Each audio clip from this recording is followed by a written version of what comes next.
everybody, and welcome to another video on this channel. My name is Viv and I have a lot of books and I'm getting to reading all of them.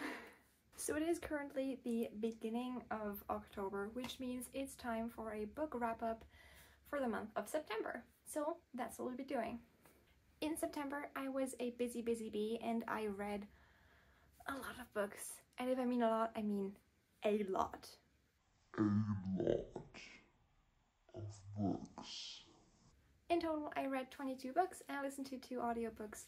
The 2 audiobooks are German audiobooks for children, so I won't be talking about any of these here. I will, however, put them here. So if you want to improve your German, this is the way to go. Okay, so I will tell you all about all of the books that I read this month. I will tell you how I liked them, what stood out to me, and I will start with the book that I liked the least. So the first book, and thereby the one I didn't like at all, is The Bone Witch by Topico. I gave this a 2-star Goodreads rating. Although I would say it's like a 1.5 rating. This book it didn't stand out to me. I feel like this book had a lot of potential. Like, the world was nice. The characters were great. This is about a world where witches are normal and almost everybody is a witch. But the main character, T, is a bone witch, so she is a witch that performs necromancy. So when she finds this out, she goes to a school and she studies how to become a necromancer. I can't tell you anything else because nothing else happens. I read half this book and it is still about, I think, 11-year-old T who just goes to this school and learns how to become a necromancer. There was no real plot that was at all interesting. There was no quest. There was nothing that really stood out to me. So I DNF'd this book after reading half of it. Okay, so the second book is Only a Monster by Vanessa Len. This book, first of all, is beautiful. This book wasn't bad. That's probably the worst thing I can say about a book, right? It wasn't bad. The main concept of this book is that monsters are real and they live amongst the humans, and they feed of human lifetime in order to perform their monster activity, which is time traveling. So the main character, Joanne, accidentally goes on a date with a monster hunter and brings her whole family in danger, and a lot of bad stuff happens to her and her family, and she has to travel through time in order to prevent her family from dying, basically. So she wants to save her family, save the monsters. What I really liked about this is that the concept of it was just so different. I've never read anything that was quite like this, and I enjoyed it a lot. I do, however, wish that there was a bigger romance subplot line. I don't need it to be in your face, here you have your romance, but I just wish there would have been, I would have wished it for Joanne to have her romance come true. So the next book we'll be talking about is The Queen's Rising. This is another very interesting magical concept in this book. This is a YA book, which is stunning. I think this is actually the reason why I bought this, because when I first started reading this book, I had no idea what it was about, which made me very confused, because this is about a torn up kingdom, and it used to be a queendom. So it used to have one queen who was in charge of everything, and she held magic. The magic was stolen from her. A king was sitting on the throne, and since then only kings have been sitting on the throne. So this is the Queen's Rising, so the way of putting, they go on a quest of putting the queen back on the throne. The found family in this book was really nice.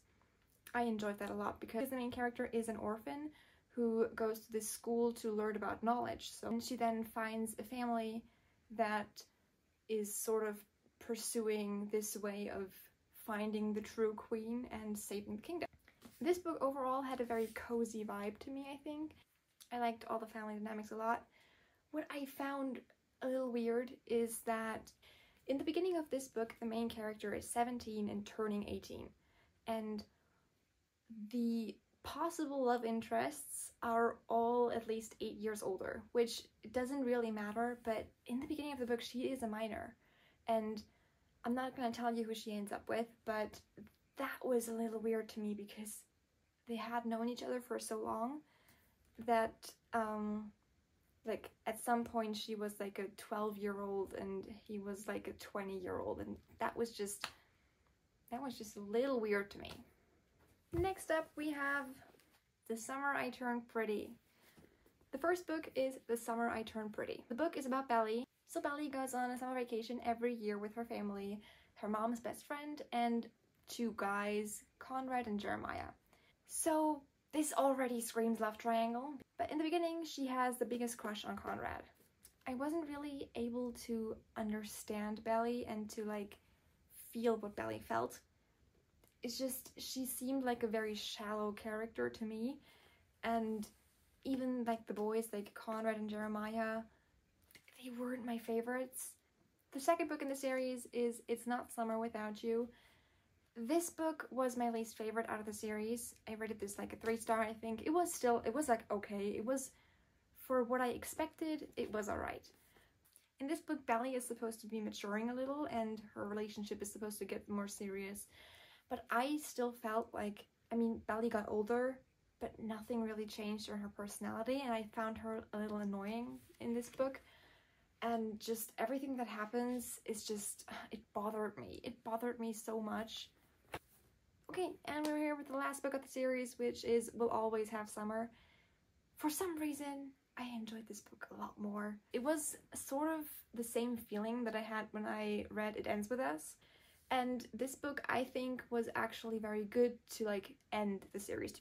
So if we look at the series as a whole, I would give it a solid 3.8 stars because It's Not Summer Without You was just not for me, but the rest was actually quite nice, and I enjoyed this a lot more than I thought I would have. Okay, so next up on our list we have the Off-Campus series. This was not what I expected, to be honest. I went and I bought all of these books and I was like, okay, I'm not gonna enjoy them, right? These were all 4-star reads for me, except for the score. I didn't like the score, but I'm gonna tell you all about it. So the deal with these books, I'm so sorry. So the first book, the deal, is about Hannah and Garrett. They sort of like have the cliche, Hannah is good at like a certain subject and Garrett is failing and he needs to keep his hockey scholarship. So Garrett sort of makes up this deal that he will help Hannah get together with her crush if Hannah helps him study. Now we all know that this is not working out the way they plan, and I think this was executed very well. It wasn't awkward. Like, there wasn't this awkward moment where you're like, okay, I'm going to date this other person because I told you so. It was much more like, okay, I realize that I actually like you, so maybe I'm just not going to do anything with this other person like we planned, but I'm just gonna stick with you. And that was something that I quite liked about this book.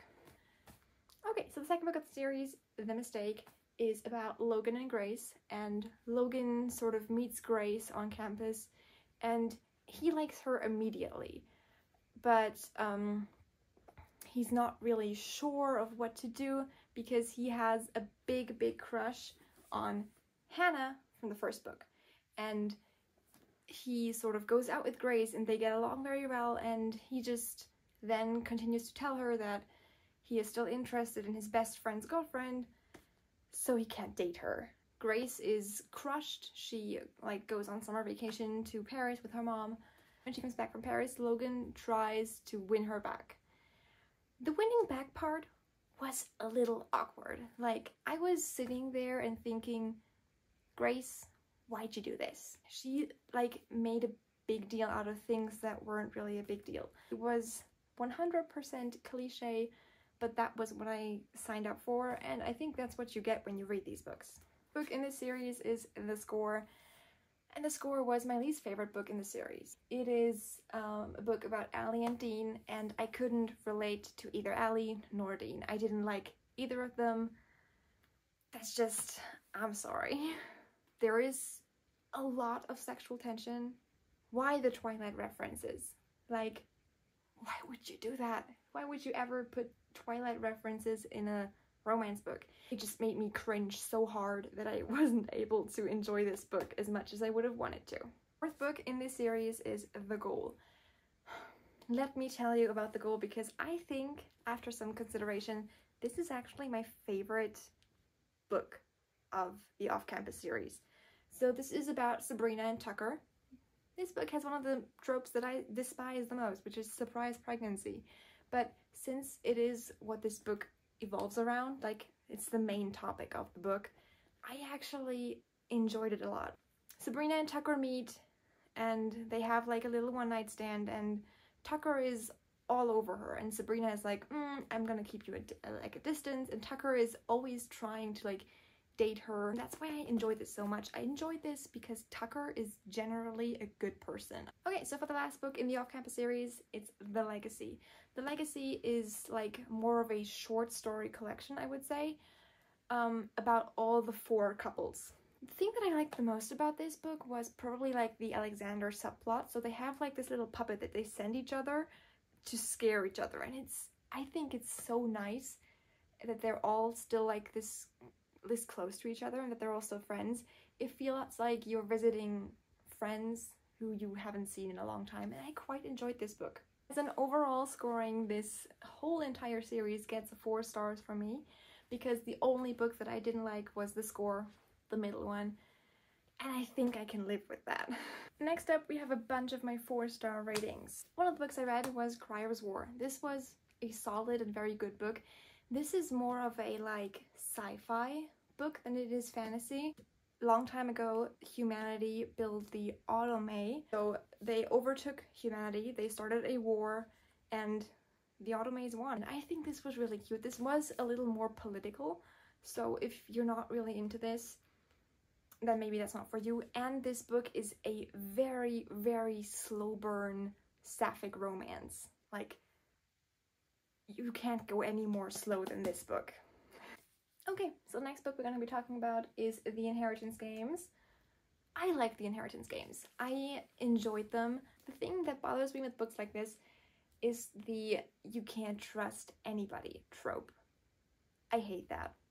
Avery inherits a lot of money from Tobias Hawthorne, and she doesn't know why. Nobody knows why. She doesn't even know the guy. She doesn't know Tobias Hawthorne, and he doesn't know her. And she's just trying to figure out why she inherited all the money. Together with the 4 Hawthorne boys, she tries to discover why she inherited all of this money and what is the part that every person in this family and every person that lives in this big mansion plays. So this is actually like kind of like a YA mystery book that I quite enjoyed. I am, however, really scared for the second book, but I think I'm gonna be reading it in October. I hope. It's the plan. The next book on the 4-star list is Portrait of a Thief by Grace Dealey. Isn't this stunning? And like the art in the middle of it, like what? So Portrait of a Thief is sort of a Ocean's 11 storyline. All the characters are of American Chinese heritage, and they're all going on a big heist to steal back old Chinese art. What I liked about this, surprisingly, was the found family. So I think that all of these characters are very easy to understand. So you understand where they're coming from, you understand all their motivations, you can identify with them. I think that this whole struggle of identity that's like mentioned in this book is so realistic, because they're not Chinese enough for the Chinese people, they're not American enough for the American people, they don't know where they belong. And I think in like a world where everybody's like a little mixed sometimes and some people don't feel like they belong in a certain place, this is a really nice. The next book we're going to be talking about is The Inadequate Heir. First of all, that is a tongue breaker. But second of all, I loved this book. I love this whole series. I don't know what they did, but this series is like magic. If you don't know, The Inadequate Heir is the 3rd book in the Bridge Kingdom series, and I didn't even know that there would be a 3rd book. Like, I was like, okay, it's 2 books and that's completed, and now there's the 3rd book, and there is a cliffhanger. Like, I am waiting on the 4th book now, and I am on my toes. Like, I'm ready to run if they come in, like, in the bookstore. I'm like, I'm there, I'm going, I'm flying to England, I'm buying this. of course, we have like an enemies to lovers with people from both sides of the war, and I love this so much. I was just in awe with the characters. I am in awe with the world. Okay, so this is like a forbidden romance sort of thing, but in the beginning they don't know it's a forbidden romance. But you as the reader, you know who they are, but they don't know each other. They just get to know each other. They have like a lot of steamy nights. So this is great. Next up we have These Twisted Bonds by Lexi Ryan. I have been anticipating this book for months because I read the first book, These Hollow Vows, right? Yes, oh my god, I remembered. Because I enjoyed the first book a lot, even though it is a massive love triangle. And I think that the second book of the series was a lot better than the first book. Plot-wise, world-building-wise, and relationship-wise, mostly because there wasn't as much of a love triangle in this book anymore. But this series is seriously very, very good. It's a duology, so if you want to read them, you can. The ending is one of the best endings that they could have thought of. Like, this is incredible and so well thought out. It's like some books just end and you can tell that the author was like, okay, I need to end this book. I don't want it anymore. With this book, the ending was, I think, the best part of the series. Like, there's a fly. But I enjoyed this a lot, and go read it, please. Okay, so this is A Vow of Thieves. This was my 4.5-star read. This book is the continued story of Cassie and Jace from Dance of Thieves, which is the first book in the duology, and it was really fun. Like, in the first book, it was more like enemies to lovers and a lot of betrayal happening and a lot of twisting and turning and a lot of plot twists. This book was more like one big adventure, and I really enjoyed this. And Cassie, turns out, in this book is one of my favorite characters, just because she is so determined to save everybody she can, and she's like, she has this no one left behind mentality that I adore, and I just love this book. Like, read this series. Start with Dance of Thieves and then read Vow of Thieves and then be amazed, please. So let's move on to my 5-star reads of this month, and we have 4 of those. Starting with Hunting Prince Dracula. So this is the second book in the Stalking Jack the Ripper series, and I don't know what I can tell you, but Stalking Jack the Ripper's, the series, is sort of like a female Sherlock Holmes. There is no magic, so it's always this reoccurring theme of there has to be a logical explanation for everything. Audrey Rose is this very logical person, and what I think I love the most is that she is realistic. A lot of these teen characters, like, she is, I think, 17 or 18, and she's a teenager, and she acts like a teenager for like the whole book, which is normal because she is one, and she has so much trauma from what happened in the first book, which is also very logical. So I can't tell you, I just love these books so much, and please read them. I think this is like what I'm doing now. I'm just like, please read this, please read this, please read this as well. I'm sorry, but read it. Also, like, they're so beautiful. I'm in awe of these books. Like, they're incredible. Sorry, my nose is itching. My next 5-star read this month is Love on the Brain. Who would have guessed? I love science books. The only thing that I can really say that I didn't like is that it was very, very similar to The Love Hypothesis. Like, I would have wished that the, like, storyline would have been a little different, but the whole topic was the same again. So, Love on the Brain is about Bee and Levi. Also, Bee Königwasser is like a German name. Fun. And they have to work together at NASA to develop a sort of like brain robot automation thing in order to help astronauts. it's a relationship that develops from like friends with benefits to possibly something more, and I adored this.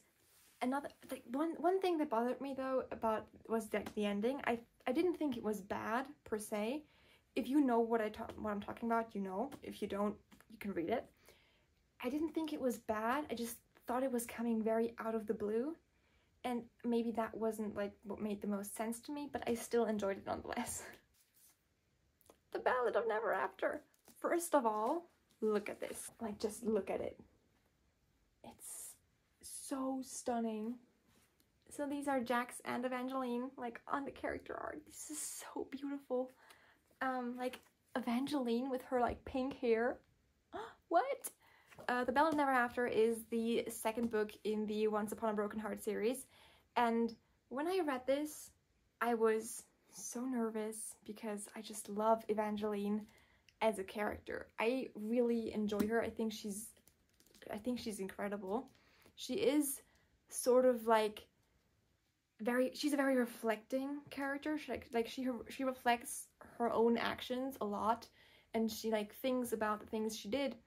I think that's really beautiful. So if you don't know about the series, this is part of the Caraval series. You can read it separately. For example, I read Once Upon a Broken Heart before I read the first Caraval book. But I think that reading the Caraval series definitely helps you understand the characters a lot more. So one thing about the series is that the ending crushed me. This was probably one of the worst and best book endings of all time for me. Like, I cried so much. So much, because Jax, I love you. I love Jax. I can't say anything else. I just love him. And I am so glad that there is a third book. She just announced that she is writing a third book for this, and I don't know what I would have done if there wasn't a third book. I would be so crushed. My poor little heart. I would just literally burst into tears right now, because this book is such an emotional roller coaster ride. The Ballad of Never After. Oh. So the last book I'm going to show you is my absolute favorite of this month, which is The Dead Romantics.